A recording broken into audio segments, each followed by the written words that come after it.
Hi, I'm Vivek from PluginIndia, and today we are with Mr. Awadesh at Fortum in India and talking to him about some of the topics related to fast charging. So, welcome, Mr. Awadesh. Thank you. We have some questions for you today, and thanks for hosting us today. We know that Fortum is a Finland-based company, partially owned by the government of Finland. The company seems to be steeped in history with working in the energy sector. As part of the EV community, we know that Fortum through your EV charging network, but is there more to Fortum in India? Can you explain the various verticals the company is engaged in India? Thank you, Vivek. So Fortum, as you have already said, that it's a Finnish company where government of Finland owns more than 50% shares. In India, we have three verticals. So we have solar. So as a developer, we set up the solar plant. Then we have another vertical of the bioethanol, setting up the bioethanol.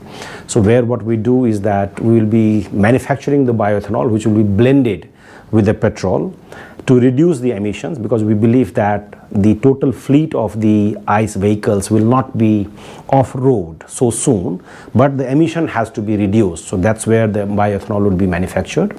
And the third vertical, which I am leading, is the EV charging infrastructure. Thanks. This sounds really good, and I think it will be helpful for reducing pollution at an overall stage, because 20% of your fuel emissions may go down. Also, it will help the country import less fuel. Yes, absolutely. Really good. Absolutely. Thank you. Let's focus on the EV business of Fortum now. Sure. The EV charging network is called Fortum Charge and Drive. I see that most of your fast chargers are located in cities, let's say an MG dealer or an Audi dealer. We also see that Fortum has partnerships with corporates like DLF, Fresh Rooms, etc. to set up charges at their business locations. However, we don't see highways electrified by Fortum. Would you consider electrifying them in the future? I would be interested to know your fast charger installation strategy for the next year. Thanks. So it's a good question. And what we need to understand from the customer point of view, that when we started, at that point of time, India did not have the vehicles with the long range. It has 120, 140 kilometer. And they were more concerned about the charging within the city. So that's how we started, as we started in 2017 at that point of time. So obviously initial setups were within the cities, and our strategy was that we should spread more and more locations within the city so that people can have more visibilities of this one, instead of putting up at one location itself the large number of chargers. But as the OEMs have come up with the good products with the long range, and now there is a need for expanding along the charging along the highways, and that's what we have also changed in our strategy. So apart from the cities, which will continue to be, we'll be setting up the charging there, but along the highways also we have now started setting up. So right now, if you drive from Delhi to Jaipur, you will find our chargers along that way. If you drive from Delhi to Dehradun, you will find along the Delhi-Meerut highways. Maybe in next 45 days you might find Delhi to Chandigarh itself. We have a couple of locations coming up with a large network along the highways, and then Delhi, Jaipur and Udaipur and Ahmedabad and up to the Mumbai. Okay. So we have a plan that by 2023, the next year, we should have at least 7 major highways. Delhi, Mumbai via Jaipur, Udaipur, Ahmedabad, Delhi, Chandigarh, Bangalore, Hyderabad, Delhi, Dehradun, Bangalore, Mysore, and the Chennai. So these highways we want to cover in next 1 year. Really awesome. And we're looking forward to having these chargers listed on the PlugShare and other community apps. Sure. So our community can definitely benefit when they are planning the routes. Thank you. Sure. So my next question is, the plug-in EV community has done multiple long distance trips. I have done Delhi, Shimla and others. Atul and Abhishek from PluginIndia have done Mumbai to Shimla. We found that while installing a charger at the right location leads to a pleasant experience. Yes. For example, chargers at food courts, on highways, all do well. I want to know if Fortum is inviting franchisees to set up starting network. What could your potential franchise understand in our order to be successful? Yeah. So obviously the charger has to be at the locations where the people have some time to spend and meaningfully spend, you know. So food court obviously is a good place, the shopping mall is a good place, movie theater is a good place. So obviously, you know, when we started with the metro stations and the petrol stations. That was the initial setting up. But then gradually now we are moving towards that one. So like we have in Bangalore, we have created 2 hubs in our 2 malls, which is where we have created 50 charging points each in the mall. Combinations of the fast 60 kilowatt CCS chargers, 30 kilowatt DC001 even for the fleet, which still we have one manufacturer who is doing it. And then majority of them are on AC 7.4 kilowatt, which gives you a lot of flexibility and a lot of freedom for that one.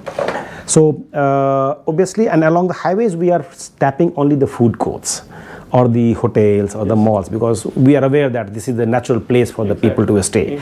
So going forward, most of the charging locations which you will find either have a food court already there, or you would find some locations where we would tie up with some players who will develop the food court and we will have the charging infrastructures there. Regarding the franchise, so we have opened this opportunity for the franchise partners, and obviously we require them to have the locations bringing by them, and what we are helping them to hand-holding the locations also. So obviously we prefer that if they have closer to the food court, if not exactly the food court, but closer to the food court where the people can go and set up and then, you know, come and enjoy at the food court. So obviously we encourage the franchise partners that they should have those locations or access to those locations where they can.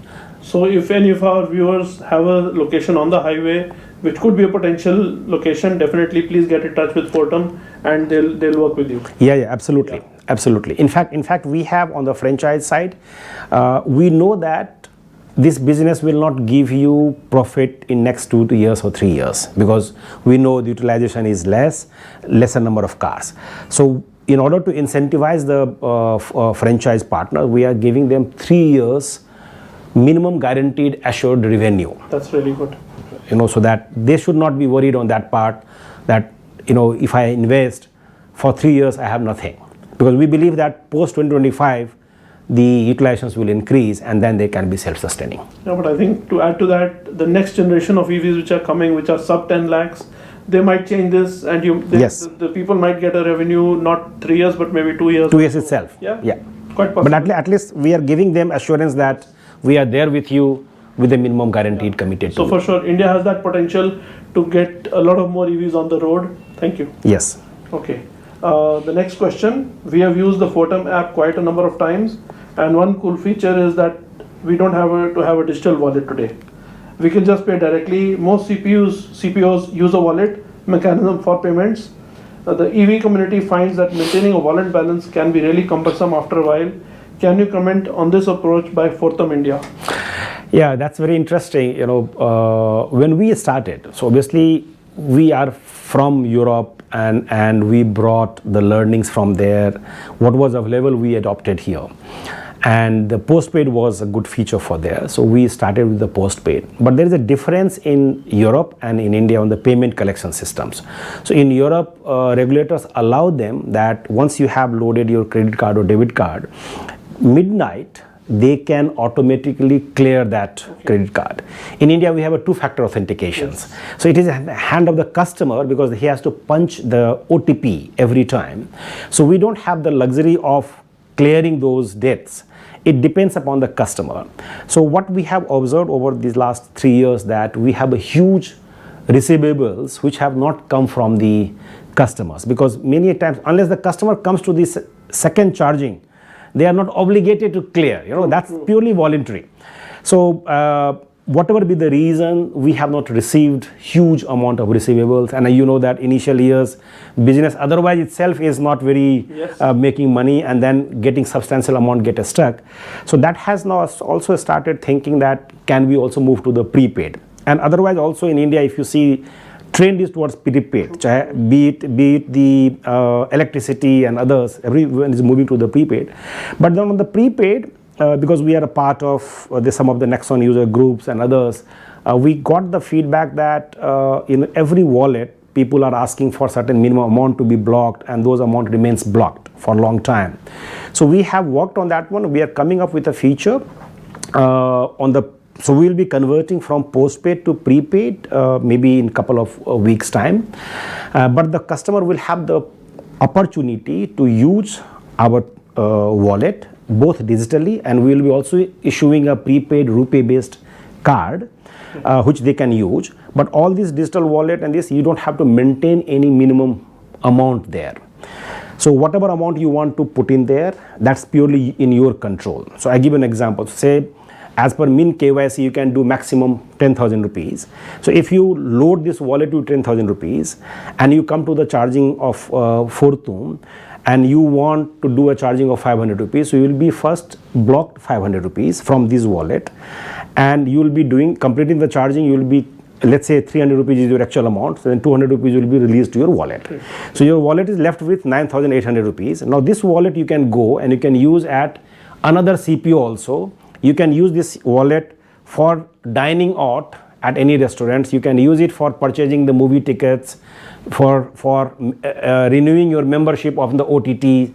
So you have the complete control on that amount. So you don't have to now be worried about that you are using the wallet, but you don't have to unnecessarily block the amount. Definitely, I think it's a good move, and some other charging point operators have done that earlier, and getting a new number in India is not difficult, so people would have get a new number every time they go, and you lose that. Yes. Definitely. And another payment feature which we will be launching very soon, again maybe by the end of this month or maybe early next month, is that you don't have to even download our app for charging. Okay.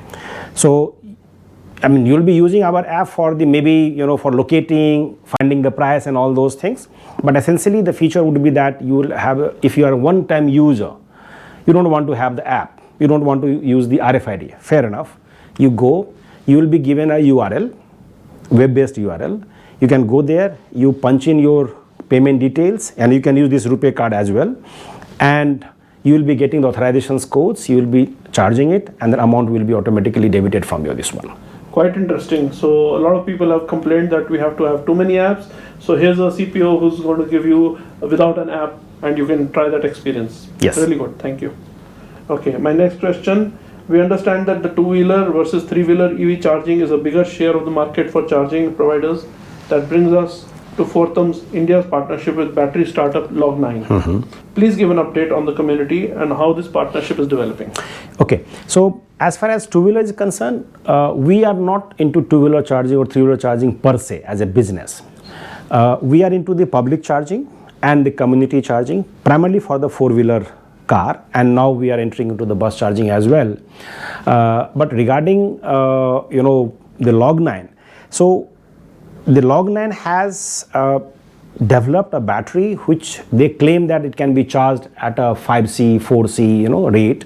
So in 15 minutes they can charge quickly, and those batteries are being used for three-wheelers currently, and it has a potential to be used by two-wheelers. So from us, as long as the battery of two-wheelers, three-wheelers is supporting fast charging, which is developed by the Log9, our chargers can service to them. Right. So with the Log9, it's the battery which has the capabilities, and our chargers have the ability to dispense that much of power to support that one. So we are doing a lot of partnership. In fact, we have set up a couple of chargers at the Log9 premises, Experience Center in Yelahanka in Bangalore, and it is one of the best utilized locations. Okay. So this is what we are doing with the Log9. Finally, what are your thoughts on public charging versus private charging? As per data from our community, more than 90% of EV charging happens at the home. However, as the number of EV owners grows due to the India's population density, do you feel public charging will become more important in the coming years? So, Vivek, I mean, the last statement of yours has answered the first questions itself.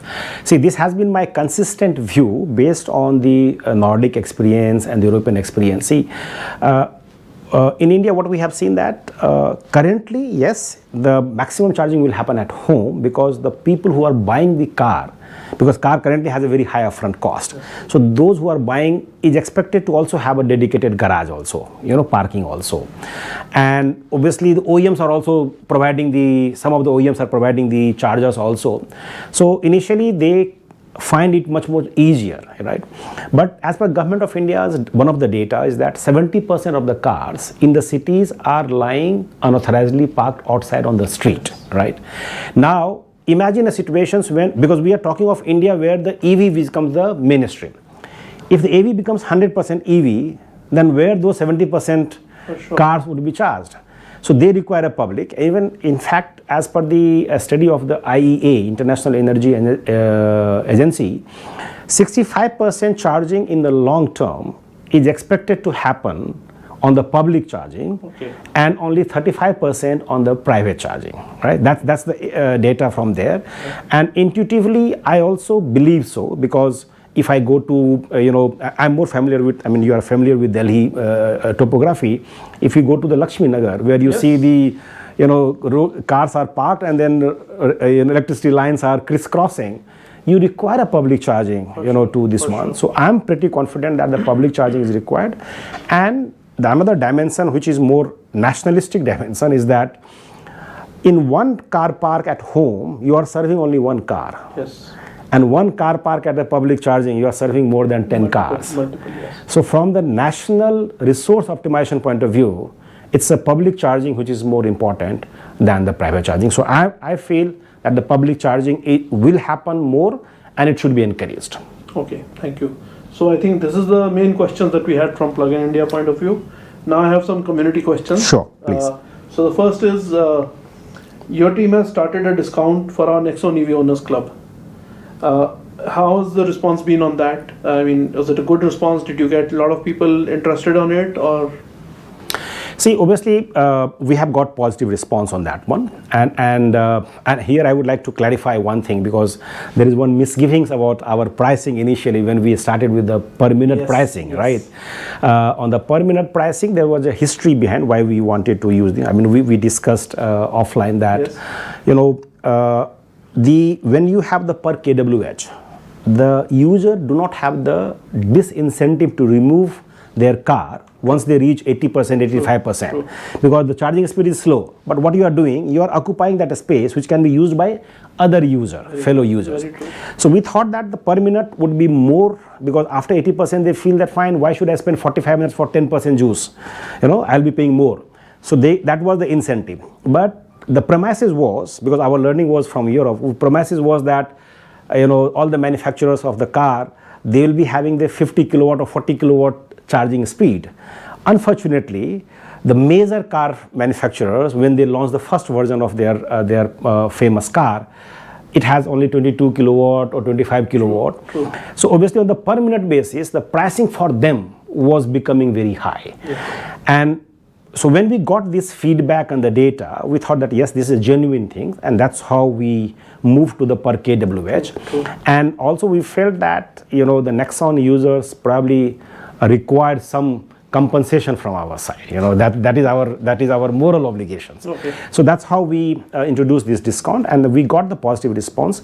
Only thing is that how to reach to the Nexon users, that's the challenge, because there are almost 40,000 Nexons, but I'm not able to reach to all. So that's where, if your community can help, we'll be more than happy to extend these facilities, this discount to all the Nexon users. That's really good. You have a RFID, and some providers have allowed customer to use their own RFID device. It could be a smart card, it could be a token, it could be a credit card, it could be a NFC based phone. To start the charging, so they don't have to have an app or multiple RFIDs. So is that something that you can also consider, or do you plan to enable? So if I understand correctly, see, RFID we already have, right? Mobile app we have. Now, whether this RFID can be used on any other charging stations or a customer's own RFID can be tagged without him having to have a Fortum specific RFID. No, so as far as our RFID, whether can be used at any other charge point operators, I think the we would follow it a legal way, the contractually, which is sound, which is not unethical. We would like to explore with the partners, other charge point operators, and try to see that whether it can be officially done. That will be definitely we will look at. Regarding the, if any other user is bringing the RFID, we will technically explore these possibilities, because as you said that others are doing, it can be done that Arab end also. So we will definitely take that as a feedback and we will try to explore it. But besides this, as I said that now we are coming up with the solutions where you are not obligated to download the app for charging. You require an URL. We will still suggest you to download the app because locations and all those things, pricing will be seen there, but you will have the freedom not to use obligatory an app for using this one. So experience has been why people want RFID is when there are unrests in some areas, internet services are down, or mobile is down. My mobile battery died. Now how can I enable my? So even scanning a QR code or a URL becomes difficult. Absolutely. That's why the need for RFID. Absolutely. So see, that is why, because we are the pioneer, so we introduced this RFID in Norway and then we brought it here. And we know RFID, the purpose is this, as a fallback option. And the second, in India, interestingly, because there are many people who are not used to using this smartphone, they find this much more convenient. So obviously there is a use case for the RFID. Okay. Now one question linked to your fresh rooms tie-up. And you also have a solar business. So recently we have seen some states, some private players or the government have introduced the 7 kilowatt AC chargers using solar, not connected to the grid. So is that a business that you plan to do with fresh rooms, where you, while you have a DC charger, you will also have a 7 kilowatt or similar AC charger which could be powered by solar?